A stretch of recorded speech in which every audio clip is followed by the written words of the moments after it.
जय गुरुजी संकट जी, मेरे YouTube चैनल गुरुजी 13 ब्लेसिंग पर आपका हार्दिक स्वागत है। जय गुरुजी, शुक्राना गुरुजी आप सभी साथ संगत जी को। जय गुरुजी आप सभी पर मेहर बनाए रखें, सर्वदा भला सर्वदा भला। संगत जी, मैं आशा करती हूँ कि आप सभी स्वस्थ और मस्त होंगे। जैसे कि मैं आपके साथ में डेली गुरुजी की पावन पुस्तक दिव्य आभा कर रही हूँ। आज उसी कड़ी को आगे बढ़ाते हुए जो आज का सत्संग है वो है NL स्पा अंकल जी का, जो कि दिल्ली के एक निवासी हैं और उन्होंने अपने जीवन से जुड़े हुए अनुभवों को यहाँ सत्संग के माध्यम से प्रस्तुत किया है। संगत जी, अंकल जी ने बताया कि उनकी पत्नी जो थी उनको वात रोग हो गया था, जिससे कि जोड़ों में दर्द रहा करता था। वात रोग अगर देखा जाए संगत जी, हम इसको साधारण भाषा में गठिया या बाय का रोग कह सकते हैं। अमूमन ये लोग सभी इस नाम से जानते हैं। जो जब इस तरह की परेशानी हो जाती है गठिया या बाय का रोग, तो आप सभी जानते हैं इसमें गैस बहुत बनती है। जब ऐसी चीजें खा लेना, जैसे आलू हो गया, जिसमें शर्करा की मात्रा ज्यादा हो गई, या उससे आपको गैस बहुत ज्यादा बनती है। आलू, चावल, बहुत से लोगों को दाल से भी एलर्जी हो जाती है, गैस बनती है। उड़द दाल हो गई, बहुत सारी चीजें ऐसी होती हैं जिससे लोगों को परेशानी होती है। राजमा हो गया, छोले हो गए, इस तरीके तो जो जिन चीजों से परेशानी होती है, ये गठिया और बाय का जो दर्द होता है ये जॉइंट्स में होता है। जॉइंट्स में जो हमारे शरीर के जॉइंट्स हैं, जो जिसको हम कह सकते हैं कि ये शरीर को जोड़ने जोड़ने के कार्य करते हैं, तो उनमें बहुत ज्यादा जॉइंट्स में पेन होता है और परेशान रहता है। उसमें व्यक्ति तरह तरह की मेडिसिन भी लेता है। कई बार आपको आयुर्वेदिक मेडिसिन लेनी पड़ती है, कई बार आपको होम्योपैथी मेडिसिन लेनी पड़ती है। जहां से आपको ट्रीटमेंट सही मिलता है आप वैसे वैसे मेडिसिन लेते हैं, और कई बार सभी मेडिसिन लेने के बाद भी कोई प्रभाव नहीं पड़ता। और ये ऐसी परेशानी है कि आप जब इन चीजों का सेवन करेंगे, जिस चीज से आपको एलर्जी है वो तुरंत उभर जाती है बीमारी, ये जड़ से खत्म नहीं। लेकिन अंकल जी यहाँ कहते हैं जब गुरु जी से जुड़े और किस तरीके से गुरु जी ने इनकी पत्नी को इन सब चीजों से मुक्त किया और इनके परिवार पर कृपा की, उसी का यहाँ पर अंकल जी ने वर्णन किया है। और इस रूहानी सफर पर, सत्संग पर, इस रूहानी सफर पर आगे बढ़ने से पहले जैसे हम डेली गुरु जी का मंत्र जाप करते हैं वैसे ही करेंगे। आइए संगत जी, हम सब मिलकर गुरु जी का मंत्र जाप करें। ओम नमः शिवाय, शिव जी सदा सहाय। ओम नमः शिवाय, गुरु जी सदा सहाय। ओम नमः शिवाय, शिव जी सदा सहाय। ओम नमः शिवाय, गुरु जी सदा सहाय। जय गुरु जी, शुक्राना गुरु जी। जय जय गुरु जी। संगत जी, अंकल जी लिखते हैं मैं उसे स्वर्ग से वापस लाया हूँ। ये गुरु जी के वर्ड हैं जो उन्होंने यहाँ पर टाइटल के रूप में लिख दिए। कई वर्षों से मेरी पत्नी वात रोग और जोड़ों के दर्द से पीड़ित थी। 6 वर्ष तक उसने एम्स और उसके पश्चात होम्योपैथी का उपचार करवाया था, पर कोई लाभ नहीं हुआ था।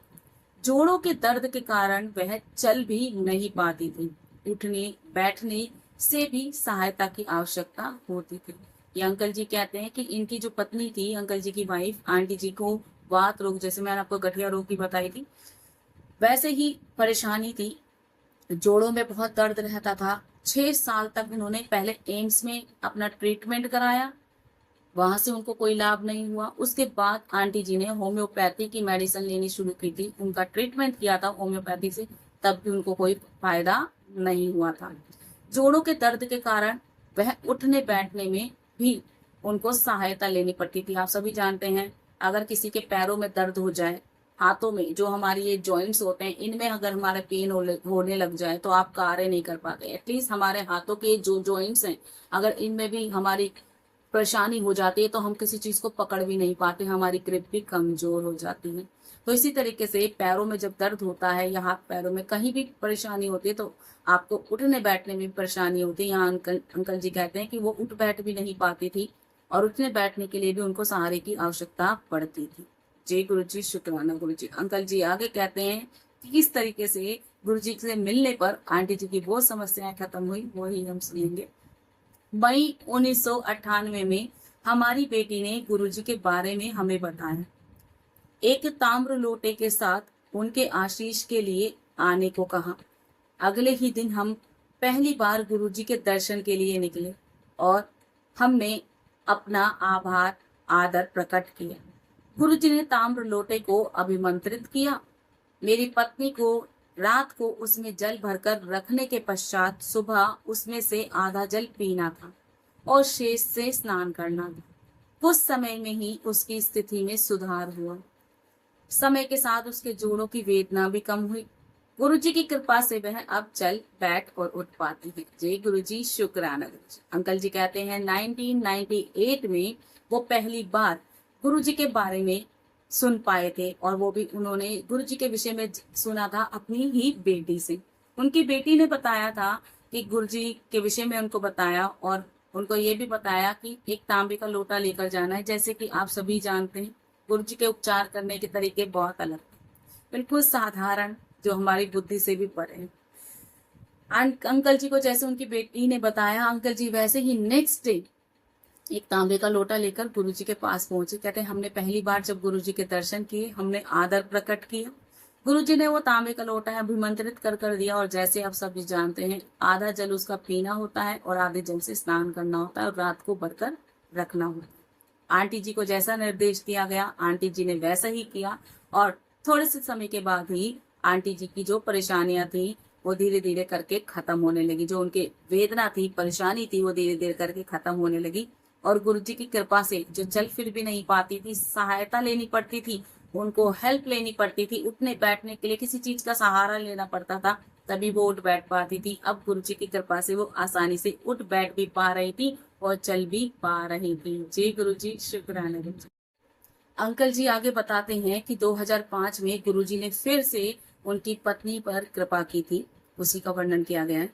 2005 में गुरु जी ने पुनः उनकी रक्षा की थी। सीताराम भारतीय चिकित्सालय में नियमानुसार होने वाले परीक्षण में उनका रक्तचाप अति उच्च पाया गया, 230 से 120। कुछ समय तक उनको देखरेख में रखा गया और लगातार औषधि सेवन करने को कहा गया। 2 सप्ताह उपरांत उसे श्वसन शोध का दौरा पड़ा। क्योंकि उसे श्वास लेने में कठिनाई थी, उसे नेबुलाइजर का प्रयोग करने को कहा गया। यहाँ पर संगत जी, अंकल जी बताते हैं कि 2005 में अप्रैल का जो समय, अप्रैल का माह था, महीना था, और 2005 की बात करते हैं, उस समय भी गुरु जी ने आंटी जी पर कृपा करी थी। और जब सीताराम भारतीय चिकित्सालय में जो था, आंटी जी का जो मेडिकल चेकअप होता रहा होगा, वैसे ही उनका टेस्ट था। अचानक डॉक्टरों ने महसूस किया कि उनका जो ब्लड प्रेशर था वो बहुत ज्यादा हो गया था, एकदम बढ़ गया था, और उसकी जो ब्लड प्रेशर की मात्रा थी 230 से 120 के बीच में थी, जो कि बहुत ज्यादा होता है। उनको कुछ देर के लिए हॉस्पिटल में ही रखा गया डॉक्टरों की देखरेख में, और उनको औषधियों का सेवन करने के लिए बोला गया कि आप ऐसा करते रहिएगा। 2 सप्ताह के बाद क्या हुआ संगत जी, उनको सांस लेने का दौरा पड़ गया। सांस का दौरा पड़ गया मतलब सांस ही नहीं आ रहा था, उनकी सांस रुक गई थी। सडनली उनको हॉस्पिटल में ले जाया गया, वहां पर नेबुलाइजर का प्रयोग करने के लिए कहा गया। आप लोगों ने देखा होगा, नेबुलाइजर होता है, एक तरह की मशीन होती है जिसमें एक नली लगी होती है और आगे मास्क की तरह होता है, उसको फेस पर इस तरीके से लगाया जाता है, उसमें पानी डाला जाता है, वो भाप बन के उसका प्रयोग किया जाता है। छोटे बच्चों या बड़े सभी उसका यूज करते हैं। अमूमन जैसे विंटर्स के दिनों में इसका यूज किया जाता है। तो आंटी जी को सांस संबंधी समस्याएं हो रही थी, तो ये इसका प्रयोग किया गया। डॉक्टरों ने वो लगाने के लिए बोला, नेबुलाइजर। आप देख लीजिएगा, मैं स्क्रीन पर लगा दूंगी इसके पे। अब क्या हुआ कि जब नेबुलाइजर लगाने के लिए बोला गया तो इतनी परेशान हो गई थी आंटी जी, इतनी फेडअप हो गई थी कि नेबुलाइजर लगाने से पहले ही वो फेडअप हो गई, बेहोश हो गई, चेतना शून्य हो गई थी। उनको कुछ होश नहीं था। सबने होप छोड़ दी थी, सब डर गए थे कि ये क्या हुआ।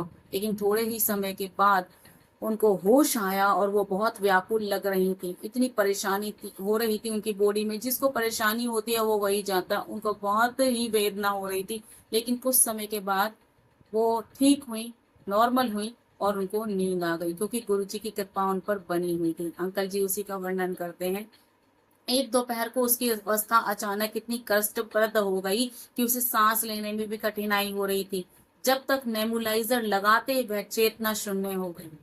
थोड़ी देर में उसे होश आया, परंतु वह बहुत व्याकुल थी। उसने कहा उसे कुछ ठीक नहीं लग रहा है। थोड़ी देर में वह शांति का आभास होने पर सो गई।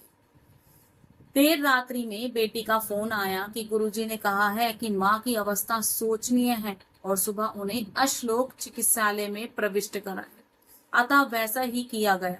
गुरु कृपा से सब सुचारू रूप से चला और 2 सप्ताह में स्वास्थ्य लाभ कर वह घर आ गए। यहाँ पर अंकल जी बताते हैं कि जब आंटी जी व्याकुल हो गई और गुरुजी की कृपा तो उन पर बनी हुई थी, वो उनको नींद आ गई थोड़ी सी देर के बाद। अब क्या हुआ, रात में अंकल जी की बेटी का फोन आया कि गुरुजी ने बताया है कि उनकी जो मदर है उनकी स्थिति बहुत क्रिटिकल है, सोचनीय है, मतलब क्रिटिकल है। उनको जल्दी से अश्लोक चिकित्सालय फोर्टिस की एक ब्रांच है संगत जी, वहां पर एडमिट कराने के लिए बोल दिया गया। इनको वहां पर एडमिट कराया गया। आंटी जी को फोर्टिस जो हॉस्पिटल है उसी की ब्रांच है ये अश्लोक चिकित्सालय, वहां पर उनको एडमिट कराया गया और 2 सप्ताह तक आंटी जी को वहां पर रखा गया। 2 सप्ताह के बाद आंटी जी बिल्कुल स्वस्थ हो गई, क्योंकि गुरु जी की कृपा आंटी जी पर बनी हुई थी और 2 सप्ताह के बाद वो स्वस्थ होकर बिल्कुल अपने घर आ गई। जी गुरु जी, शुक्राना गुरु जी। पूर्ण स्वास्थ्य लाभ होने पर हम गुरु जी के दर्शन के लिए गए। श्रीमती मेहता नामक एक भक्त ने मेरी पत्नी से उसके स्वास्थ्य के बारे में पूछा। हम गुरु जी के पास बैठे हुए थे और गुरु जी ने श्रीमती मेहता से कहा कि वह उसे स्वर्ग से वापस लाए हैं।